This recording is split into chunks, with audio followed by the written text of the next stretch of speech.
Hello, crafters and artisans, and welcome to Psychedelic Squid Fiber Arts. Today, I'm going to be showing you how I wash raw wool using nesting baskets.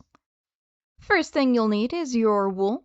I like to separate mine out into locks because I feel like it leads to a better result in the end, but you can just separate it out into manageable portions. Here is my fleece. I like to keep a chunk of cedar wood in it to help repel bugs. Next, you'll need a container that can hold the hot water.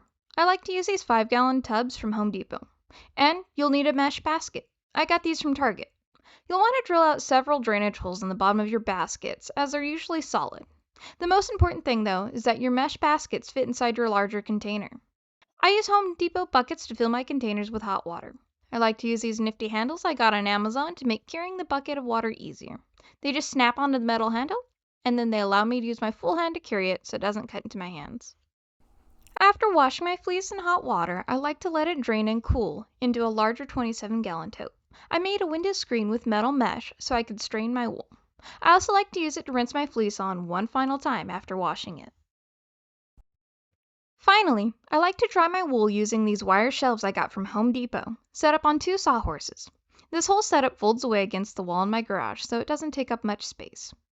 I use these 2-wire racks with an old pop-up mesh laundry basket on top of them. This old basket gave out, so I ended up repurposing it for drying wool. But if you don't want to sacrifice a perfectly good mesh basket, you can always use a layer of tulle from the fabric store instead. Here's how I set up my wool in the basket containers, with the dirty tips facing out. It doesn't really matter if you have them facing in or out, you just want to try to keep the dirty tips from the clean cut side of the wool. For the water, you want to make sure it's not hotter than 140 degrees Fahrenheit, as it can damage the wool, but no less than 100 degrees Fahrenheit, as it won't clean the grease. I use Unicorn Scour Power, and I use 3 to 4 pumps of this per 5 gallons, which is following the recommended amount. You can see the water steaming because it's cold outside. The water should be hot, but not so hot that you can't put your hands in it at all, only for a second or two. Next, you'll want to slowly lower your wool into the hot water. You don't want to agitate the wool as it can cause it to felt, but gently press it down into the water so it's fully saturated. I use my hands for this because it allows me to check the temperature, but you can always use a heat-resistant object like a spatula. I let my wool soak 15 minutes for the first scour, or wash, but you can wait longer so long as the temperature of the water doesn't drop below 100 degrees Fahrenheit. If the water temperature drops below this, the lanolin or the grease will redeposit on your wool, which is counterproductive. I take the baskets out nice and slow, again being careful not to agitate the wool, and then I let it drain. You can see how gross the water is after the first scour. I dump the wastewater into a separate container because I use it to water my plants after it has cooled.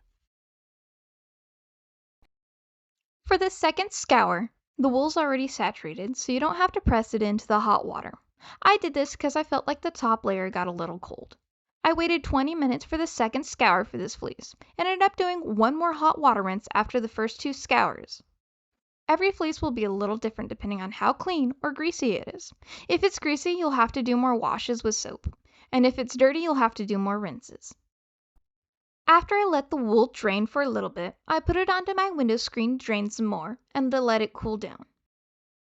Once it's cool, I use water from my hose to rinse it one last time. So long as you let the wool cool completely before rinsing it down, it shouldn't felt. I also try to make sure it doesn't get agitated when I do this. So far, I've used this method on several fleeces, superfine to coarse, and I haven't had an issue with felting. Once I'm done rinsing the wool on the screen, I put it into a mesh laundry bag and swing it around like a grappling hook until I've gotten most of the water out. After that, I dump it onto my drying rack and gently separate the clumps of wool so they dry quicker.